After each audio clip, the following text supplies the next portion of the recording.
Right, so Dylan DKT's given us a bunch of tidbits regarding the new M1 Pro / Max iMacs, and so let's delve into everything, but first, make sure to like and subscribe for the latest Apple news and rumours, and with that being said, let's just tuck in. Right, so not gonna lie guys, this iMac's basically a desktop version of the MacBook Pros, and so a ton of these upgrades we see on the iMac are already available on those MacBook Pros. But let's first begin with the name, because Dylan does suggest there is a possibility we could see this being called the iMac Pro. So yes, Apple resurrects the iMac Pro branding from the dead and gives it to the M1 Pro / M1 Max iMac. Now yes, I know in the past, Apple has not given us a special name for the bigger iMac, but I think in this instance, it might be justified. Since of course, do remember with the older 21.5-inch iMac, that wasn't really an entry-level Mac. Yes, the base specs were pretty low, but you could actually configure that machine up to an i7 with some pretty high-end graphics.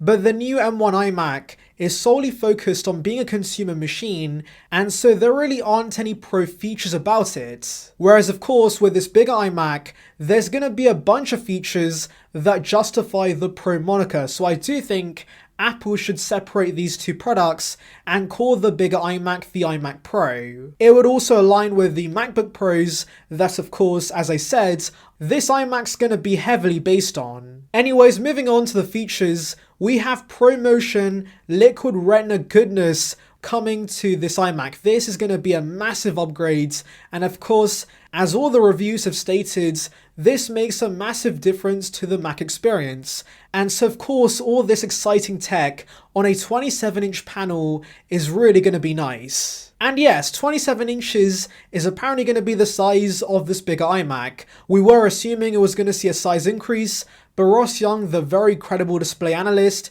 believes that's not going to be the case, which I can't lie is a little disappointing. Anyways, moving on to the other specs, we should see a base configuration of 16GB of RAM and 512 gigs of storage, which of course is the same as the MacBook Pros. And that's quite a nice upgrade over the current 27-inch iMac that starts with an abysmal 8 gigs of RAM and 256 gigs of storage. Now the next thing Dylan says is of course we should see the same M1 Pro and M1 Max chip in this iMac. And yeah, basically expect the exact same configurations we see on the MacBook Pros. Now yes, I know some of you guys might be wondering that with the better thermals the bigger iMac offers, could we maybe see an M1 Pro Max chip specifically for the bigger iMac? Well, Dylan says that may happen, but he's not very certain, and he also points out the M1 iMac is near identical to the M1 MacBooks, and it has no extra hardware that takes advantage of the better thermals. And so yes, I do think it's likely we expect the same with the bigger iMac. Even with the better thermals, we should still see the same M1 Pro and M1 Max chip. Moving on to the ports, it should be similar to the current Intel 27-inch model, so that means we should see USB Type-C, the SD card slot, HDMI, which should be a first for the iMac, and also a gigabit Ethernet port, but this should be built into the power brick like we see on the 24-inch iMac.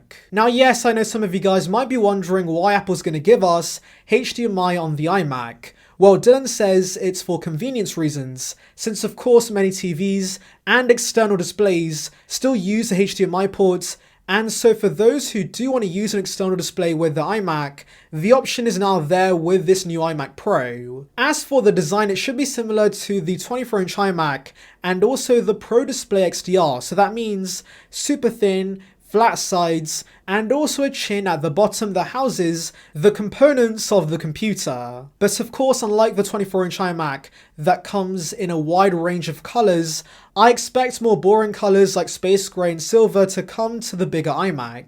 Now the starting price should be the same as the 14-inch MacBook Pro, so that means $2,000, and to be honest, that's not a bad deal considering we're getting a 27-inch Liquid Retina XDR ProMotion display say that should be a lot better than other monitors on the market. Though Dylan does say there is a chance the price could be over $2,000, so do bear that in mind. Now, the final exciting tidbit is regarding Face ID coming to this iMac, because Dylan says this has been tested, and so there is a chance we could see this on the bigger iMac.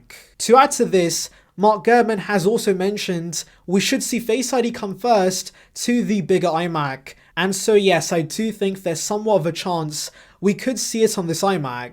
The only thing that's stopping me from being 100% sure about this is, of course, like I said, these iMacs are heavily based on the MacBook Pros, and since we did not see Face ID on the MacBooks, Apple might do the same with the iMac.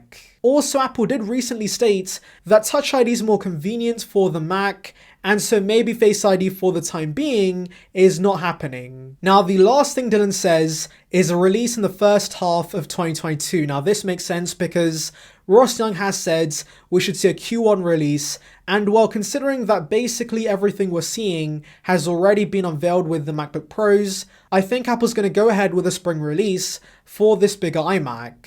Anyways, tell me your thoughts on this report in the comments below. Anyways, thank you for watching, guys. Make sure to like and subscribe for the latest Apple news and rumors.